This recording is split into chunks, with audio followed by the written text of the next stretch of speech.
So, when did counseling stop being about problem solving? Well, not anymore. Introducing solution-focused counseling with the unlicensed counselor. And now, here's your host, Steve Moak. Well, hello and welcome to another episode of The Unlicensed Counselor. My name is Steve Moak. I am the Unlicensed Counselor and grateful, as always, to be here, even with this little scratchy voice thing we got going on today. I did a couple days skiing up in Park City, and I don't know if I just had a little too much fun or yelling or laughing or talking too much. I don't know, but got a little puberty twinge in the old voice today, right? So I'll have a little fun with that, which should dovetail right into our topic of change, right? I've been putting some thought into this. You know, we all have so many points in our lives, whether it's daily, weekly, monthly, annual, whatever it is, that there is change. And some people tend to handle that well, but I want to talk about why change is hard, ways to cope with change, and some pros and cons around change as well, too. So I just think it's important. I mean, you know, we all hear the cliches of change is constant, the only constant is change, you know, all that kind of stuff.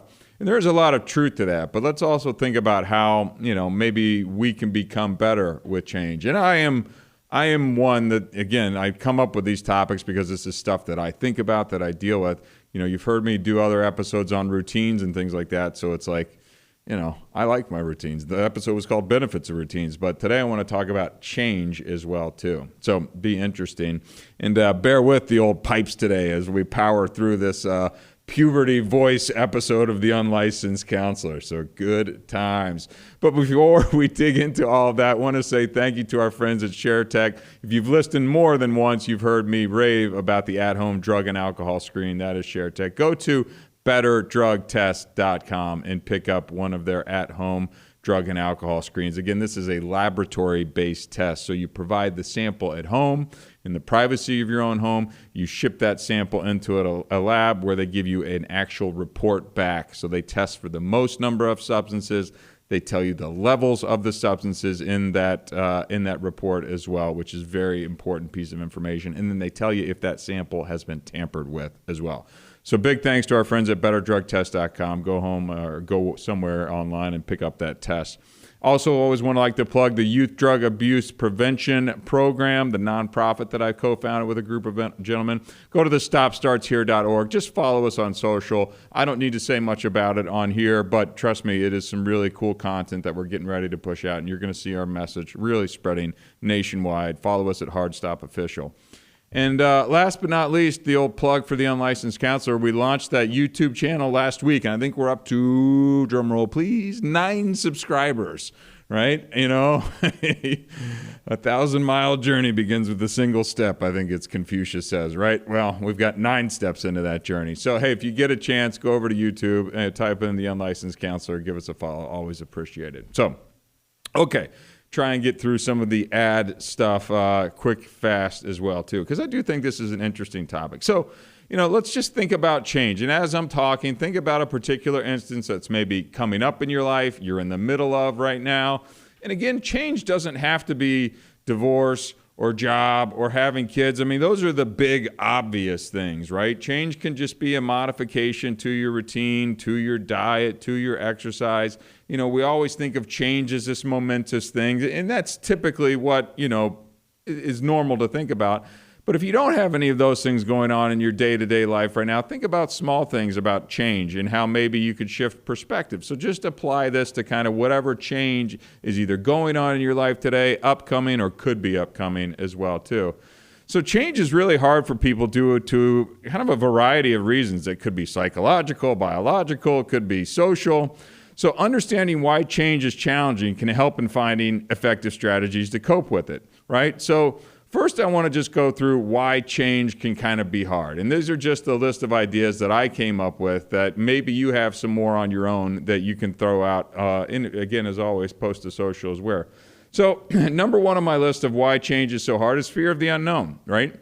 You know, people fear what they cannot predict or control, and this leads to anxiety about potential negative outcomes.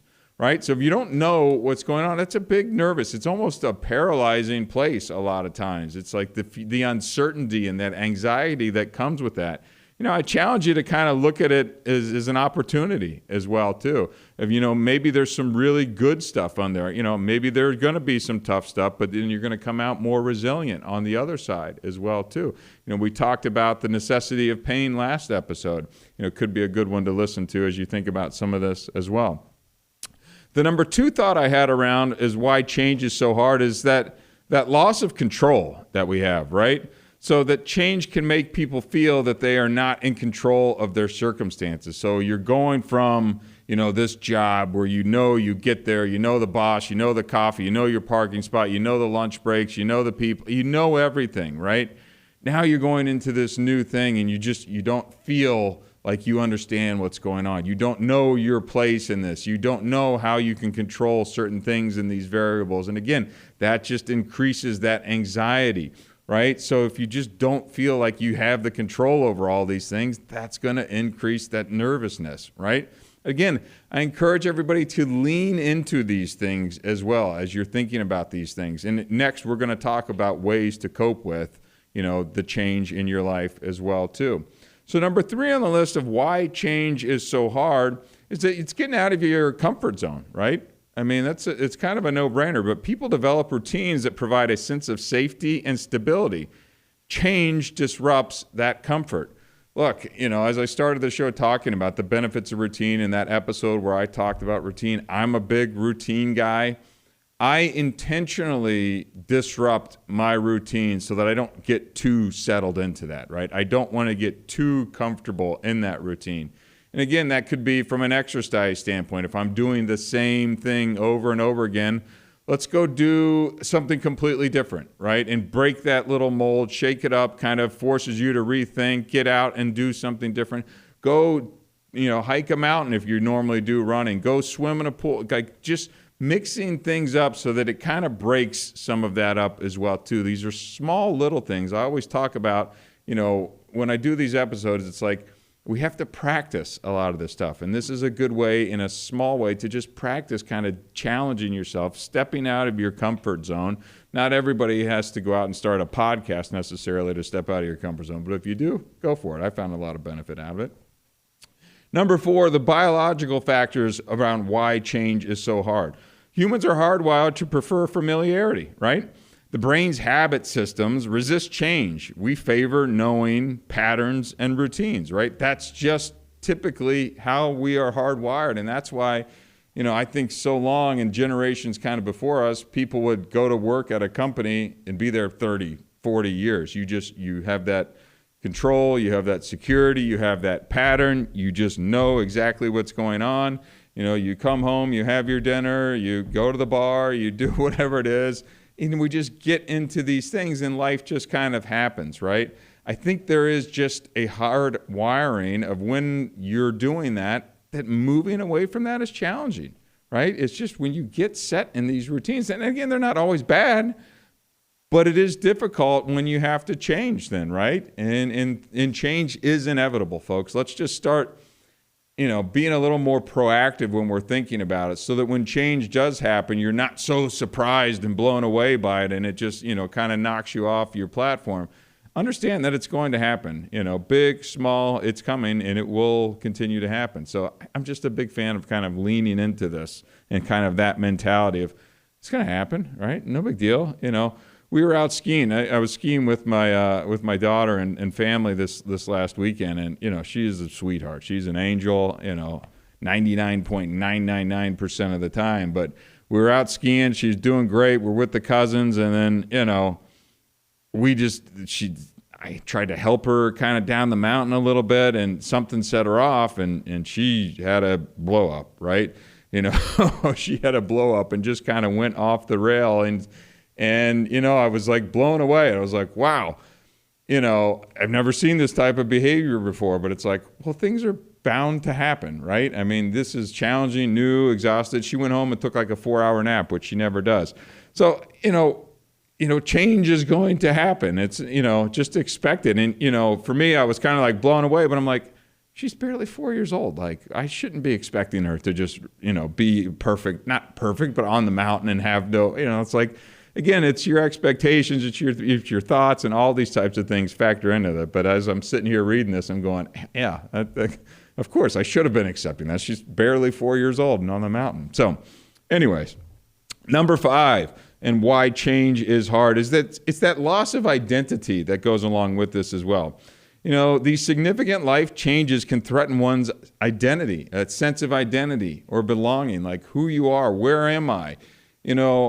This is stuff that I've dealt with over the last 18 months since I've transitioned out of CEO of the startup that I built as well too. When you were building, in my world, you build a company for 6-7 years, it really did, and I don't think I understood this entirely before, it became your identity, right? Who you were, it was wrapped up in this entrepreneur, startup, win at any cost, like this, drive, kind of thing. And then when you step outside of that, which is a huge change, it's almost like you're in space. Like you're kind of floating a little bit. So that change, because I didn't go from that to like, oh, I'm just stepping out of this and taking another job, right? It was like, okay, now I've got to decompress from a lot that I won't get into today on how to unpack what all went on in that to who I am now, what I want to do. That's that loss of identity of being the CEO of a business and the startup and the drive to, okay, what am I going to do now?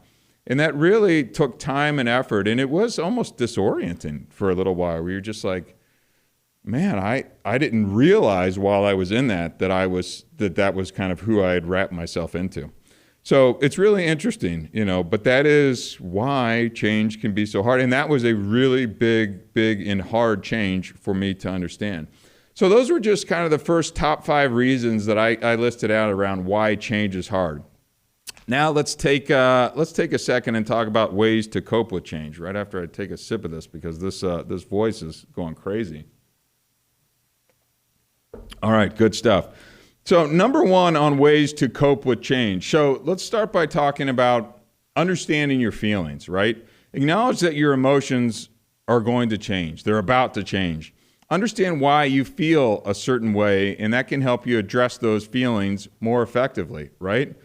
So what to me that means is taking a step back, right? So let's talk about, me stepping out of my role as CEO of the company that I built for 7 years, right? Why was this so hard for me? I mean, yes, it's a change in position and, change in income, but it was really the fact that I had wrapped who I was into being this kind of startup, this leader, this decision maker, this person who gets to call the shots and all these types of things. I don't think I fully understood all that when let me say it again. I definitely did not understand that when I stepped away and how much I was entrenched in that. So I had to look, and it took me a little while to do that and understand the feelings, and that started to help me cope with the change as well too. And I stepped away from that business. There were a lot of different factors going on at the time as to why I did that. But nonetheless, I had to really look inward and go, why is it making me feel like this? Why is this change? Because I've had a lot of changes in my life. I've gone to treatment, I've stopped drinking, I've been married, I've been divorced. Change, I embrace change. But this one got to me more than others, and it's like, why did this particular thing impact you so greatly? And I think for me, it was that loss of sense of identity, right? It was like, oh, you were this, now you're not that, right? So when people ask me today, what do I do? What's the answer to that question, right? And it's like, oh, I used to be able to say I'm CEO, blah, blah, blah. Now it's like, So, it was just a real unpacking, but that took me a while. It took me a while to embrace that and understand why that was so challenging for me, right? So next up on ways to cope with change, number 2 is, establishing routines. I had to establish new routines, right? And I think this is great for everybody out there that's listening to this as well. So creating a new routine in the midst of change can provide stability and a sense of normalcy, right? This was a huge thing for me, not just from the job, not just from the divorce, but for all of it. I really looked at, at 42, 43 years old, you're like restarting your life over again. You're transitioning out of being the CEO. you're getting divorced, you've got married, you've got a daughter now, you've got a whole new life that you need to build. What are you about to do? And for me, that was it. As I've said before, that was about creating new routines, primarily around exercise. That was running, that was lifting weights, that was hot yoga, that was eating healthy, that was leaning on my friends a little bit more, because when you're married, you kind of lean on your partner a little bit more. So kind of talking to my friends and family a little bit more, getting back into counseling as well too, and just really shaking things up. I didn't do all of those things overnight, by the way, but I started doing them slowly and slowly and slowly. I started running, then I started lifting, and then I started, talking to my friends or saying yes when they invite me out to go golf or have dinner or something like that, even if I didn't really feel like it at the time. So I started to create these new routines. I launched a podcast during that point in time as well, too. So clearly I said, you got a new spot in your life. What are you going to do to kind of build off this so that you're not just staying stuck? And I did. I went out and found new ways and new routines that kind of helped me rebuild the foundation for where I wanted to build off in the future. So, that's something to think of. That's just examples from my life. If you're going through one of these major life changes now, think about ways that you can go create a new routine. And I suggest maybe you go to a new gym, a new place, a new coffee shop, new something, just to kind of reset yourself and find your own space and how you want to kind of build your new life, right? And number 3, I just touched on this as well in terms of ways to cope. Seek support. I turned to my family, I turned to my friends, I turned to counselors. These were all supportive people. I didn't like all the advice I heard from time to time, but it was at least me putting myself out there and meeting with folks and people that I trust and respect. And again, I got back into counseling myself. The unlicensed counselor, I sit and tell you, I don't go every week, but I do go monthly. And I sit and meet and discuss kind of what's going on personally, what's going on with the family, what's going on with the ex, what's going on with whatever I need to be talking about. And I found that support, and I leaned on it as well, too. And as I've said in many other podcasts, make sure that you have that support system, network, friends, family, clergy, counselors, whatever it is, in place in your life so that when the changes happen, when dramatic events happen, you have that safety net to kind of reach out to as well. It's very challenging when stuff is going wrong in a hurry to then try and cobble something together. I encourage you to know who is a real friend, who's someone you can trust, who's someone you value their opinion of, and have that in place so that when stuff goes wrong, because it can and will, you'll have somebody to turn to, right? Number 4 on ways to cope, focus on the positives, right? I'm big on focus on the positive. It's so easy to find all the negative and stuff. So be open, try to identify and focus on any positive aspects or opportunities that change might bring. I was talking with my ex the other day, right? For good times. Actually, we get along pretty well now. It's gotten much better over time, as things do, by the way. And we were talking about some of the stuff that had happened in the past and what kind of, I think it's in a healthy way. We were talking about this in a healthy way.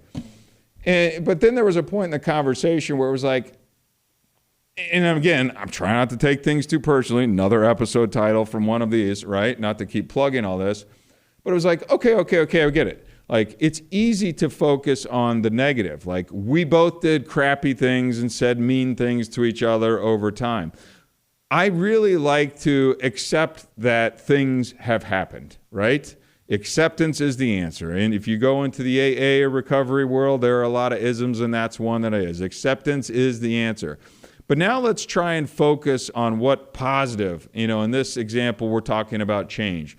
So what are some of the positive outcomes that could happen from this? You could now, if you're getting divorced, you're going to have the opportunity to date new people. Right? If you're getting a new job, maybe you could have career path or opportunities or better finances or, increased networking or more travel if you like. There are lots of things that you can't necessarily see when you're right in the midst of that change. But what I have found, typically you're like, oh my gosh, that is so much better and neater and greater than I ever thought, because that change is scary, right? And when you're going through it. So keep that in mind, again, if you're going through this, of like, there's going to be some positives, and there may not be positives that you're going to see right now either, right? So just keep in mind that you've got some positives that are going to be on the horizons, but try and seek them out. So it kind of gives you that North Star of where you're going, but understand that you may not even be able to see them all from where you're sitting right now, but that doesn't mean you shouldn't try and focus on them as well. And number 5, for ways to kind of cope with change, let's stay flexible. Right? As we're going through all this stuff, there's a lot. You're going to be dodging, moving, a lot of things coming your way, right? Be open to adjusting your plans or expectations can make it easier to navigate change, right? Let's not try and be too rigid. Let's not try and be too, this is what I have to do. This is how I'm going to do it. Things are going to come your way. In my world right now, it's really neat.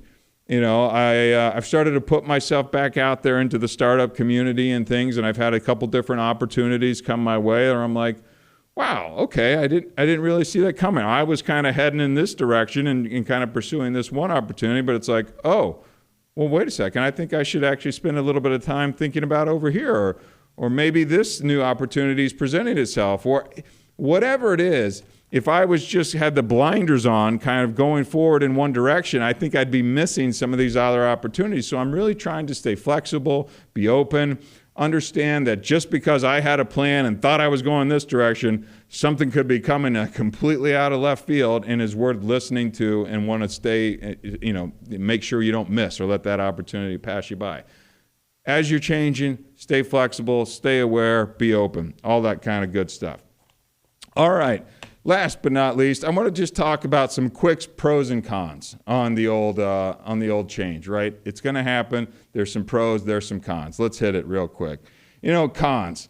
There's stress and anxiety, right? I mean, look, we all know this. It's going to be stressful. It's going to be anxious. It's going to make you anxious. Let's try and not drink and drug or smoke or whatever our way through this. Let's try and stay present as you're going through change. Not coping with this, running from it, hiding from it, hoping that it'll go away is never going to get you, moving forward as well. So that's obviously a con. There's going to be loss associated with change as well too, right? So when you change, you're probably losing something. It could be a job, could be a relationship, could be a familiar setting. This can lead to feelings of grief. It's okay. You're allowed to experience those feelings. Just understand you can't stay stuck with them, right? So it's totally normal to feel sad, to feel lost, to feel like, but there are ways to move forward from that. So understand that. The only thing that I'll say is just make sure you don't stay stuck there. If you find yourself after weeks or months and you're still feeling that, that's where I would consider you stuck. So you might want to reach out and find some professional help or some support or something like that. Last, on the con side, look, there's uncertainty. Right? You're just going to have to accept that the uncertainty comes with this. That change can be paralyzing. It makes it hard to make decisions and to move forward. Accept that. You don't have to do all these things today, right? As you're going through the change, just go easy on yourself. Take it easy. It's going to be uncertain. You're going to feel stress. You're going to feel loss. Roll with it. Roll with it. You're not going to change everything tomorrow, even the next day or the next week or the next month.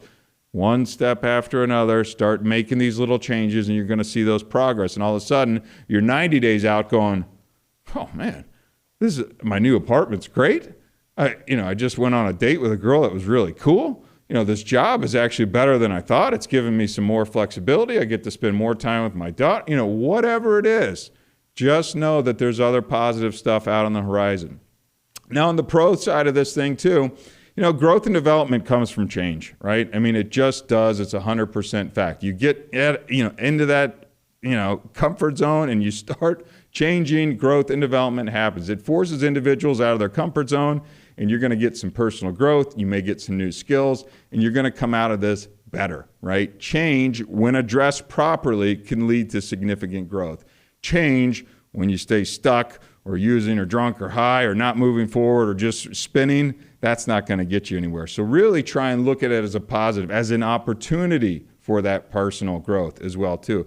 Just try and put these thoughts into your mind as you're going through change, or if you know that it's upcoming, and just go easy on yourself as well too. The next pro is there's new opportunities that come out of this. New doors will open that wouldn't have been available to you otherwise. When I stepped away from, being my startup CEO and the business that I built, which the business is doing fine now, right? It didn't close its doors, right? It didn't shut down just because I wasn't sitting in the chair, putting, on the phone with clients and things like that. New opportunities have come out, but again, I took my time. I kind of healed from, understood why I felt the way I did from leaving that business, and then started to put myself out there, and I'm going, hey, I'm valuable. I have assets that are valuable to other businesses. And you know what? Maybe I can do even better. And I have an idea that maybe I can start something new or whatever it is. So just know that even when you're in that changing time, there's some cool stuff that could be out there that you just don't have any idea of till you kind of step aside, close that door, and now you're looking at what may be behind that next door. And the last one on the pro side is, look, increase flexibility. So facing change can improve one's adaptability and resilience. So making future changes are easier to manage. Now that you've gone through change, you understand that, oh, wow, I was terrified to start that process. And look at me now. I'm more successful. I'm happier. I'm healthier. I'm more balanced. I got more financial stability. Maybe your ability to adapt to change in the future is going to go up, right? Because now you've proven to yourself, you've gotten more confidence, you've gotten more resilience from having gone through that maybe you're able to take some more risk or maybe go through or take on some of these challenges or changes that maybe before you might have been a little bit shaky on. So look, change, despite its challenge, is an integral part of life and growth. Start to think of it that way. If you take anything away from this episode today, when you start seeing change on the horizon and you're looking out there, start thinking opportunity. Start understanding that it may not be easy, but it's going to be worth it. And if you can start to plant that seed in your mind as you're going into it, I think the likelihood of successful outcomes goes up exponentially. So, had a little bit of change on my mind lately and just thought I'd share it out there to the old unlicensed counselor world. So hopefully you got some good nuggets out of that. Something to think about, tag me at social media. I'd love to keep this conversation going online as well, too. But that is all I got today. Again, my name is Steve Moak. I am the unlicensed counselor. Until next time, thank you very much.